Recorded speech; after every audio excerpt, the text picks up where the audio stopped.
Good morning again. So I'm reading from the Suriy-i-Haykal, the Suri of the Temple by Baha'u'llah, and I'm starting at the bottom of page 35, and I'll be stopping for commentary.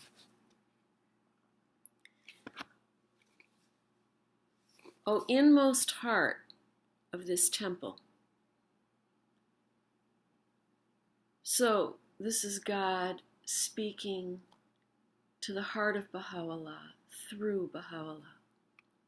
We have made thee the dawning place of our knowledge and the day spring of our wisdom unto all who were in heaven and on earth.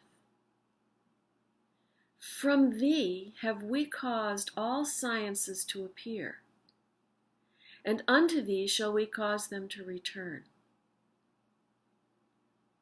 And from thee shall we bring them forth a second time. Such indeed is our promise, and potent are we to effect our purpose. Ere long shall we bring into being through thee exponents of new and wondrous sciences, of potent and effective crafts, and shall make manifest through them that which the heart of none of our servants hath yet conceived. Thus do we bestow upon whom we will whatsoever we desire, and thus do we withdraw from whom we will what we had once bestowed. Even so do we ordain whatsoever we please through our behest.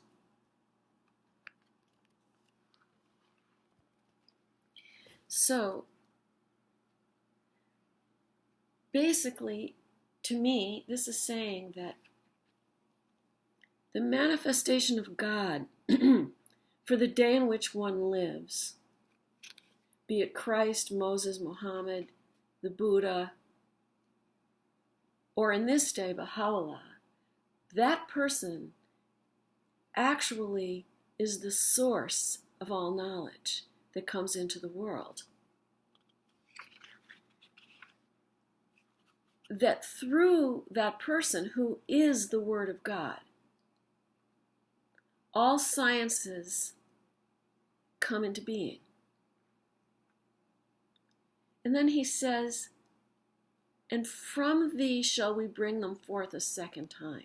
So I think that this may be a reference to the Bab who was the forerunner and herald of Baha'u'llah, but who was himself a manifestation of God. So I think bringing them forth a second time is the reference to bring forth all knowledge from the Bab, and then bringing forth all knowledge from Baha'u'llah.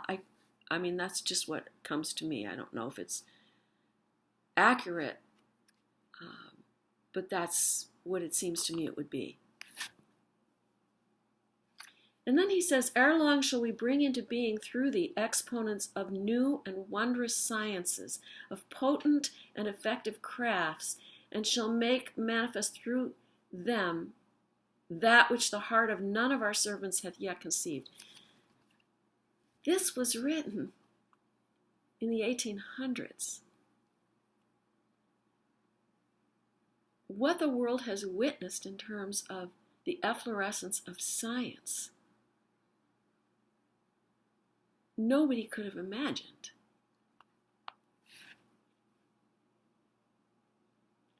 And then he basically says that he, God, through the manifestation of God, causes gifts to appear in human beings. But God can withdraw that as well. So someone who may have had ascendancy, say in his 20s, in his 30s may become very degraded. And I think we've all seen that. The balance shifts. The first shall be last, and the last first.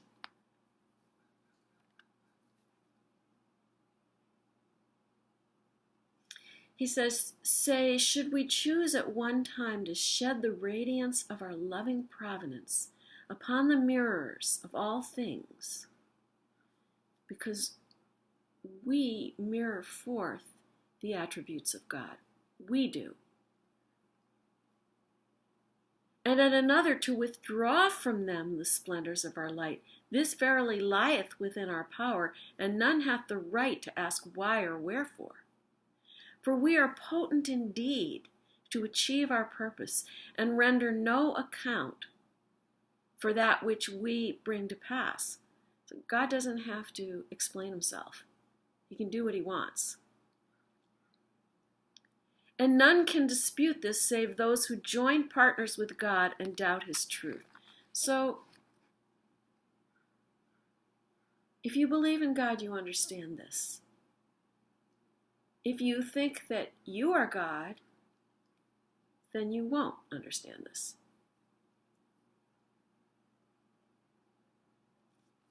Say, nothing can withstand the power of our might, or interrupt the course of our command.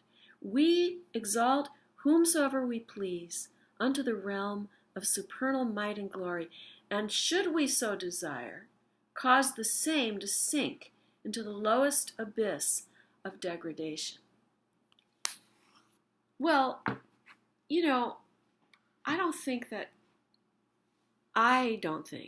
God is arbitrary. So it's my understanding in my own heart that if God withdraws his power from an individual, it's got to be because that individual became arrogant, lost their humility.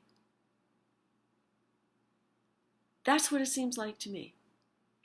Let's see if there's more to read this morning.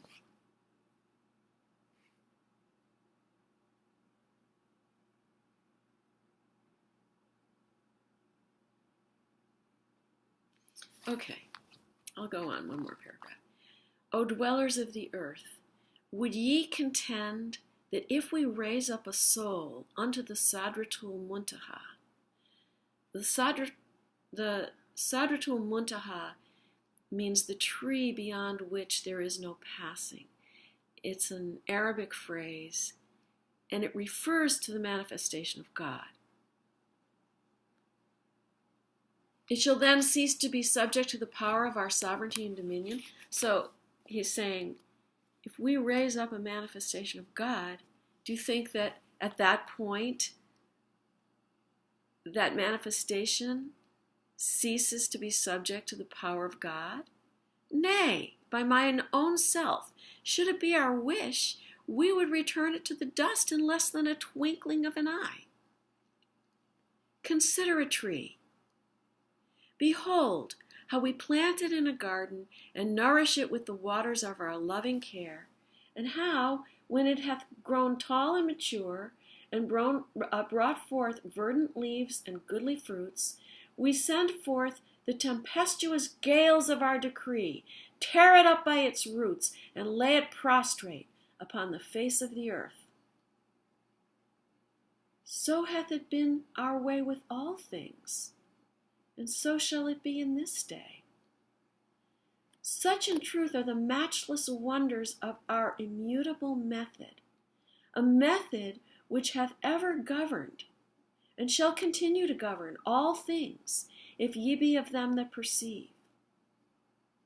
None, however, knoweth the wisdom thereof, save God, the all-powerful, the almighty, the all-wise.